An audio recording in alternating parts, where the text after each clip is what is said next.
तुम्हाला आज सांगतो, हे वर्ष आणि पुढचं वर्ष 2 वर्ष फक्त तुम्हाला द्या. त्या 2 वर्षांमध्ये सगळ्या जळगाव शहराचा तुम्हाला चेहरा मोहरा बदलून दाखवतो. सगळा चेहरा मोहरा बदलून कुठे आम्ही कमी पडणार नाही.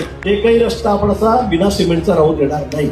सगळ्या भागामध्ये त्या शहराचा खरा तरी विकास करायचा असेल, एअरपोर्ट तेवढंच महत्वाचं. बाबा एअरपोर्टचा प्रश्न मार्गी लागला तर आपल्याला मला असं वाटतं एमआयडीसी या ठिकाणी येणार, इंडस्ट्री या ठिकाणी येईल. एअरपोर्ट आहे पण ते आपल्याला मोठं करायचं आहे. कार्गो त्या ठिकाणी सुरू होईल, महाराष्ट्र ट्रान्सपोर्टेशन होईल. अजून आपल्याकडे इंडस्ट्री ज्या पद्धतीने यायला पाहिजे त्या प्रमाणामध्ये अजून आलेल्या नाही.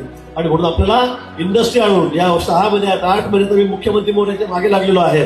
आणि त्यांनी सांगितलं की थोडं थांब, तुमच्याकडे मोठे 2-3 युनिट देतो की त्यातून हजारो लोकांना त्या ठिकाणी रोजगार मिळणार, हजारो कोणांचे आपल्याला काम मिळणार. पण आम्ही सगळे सोबत आहोत आणि सोबत राहून या देशाला आपल्याला नंबर 1 करायचा आहे. आपल्या शहराचा विकास करायचा आहे.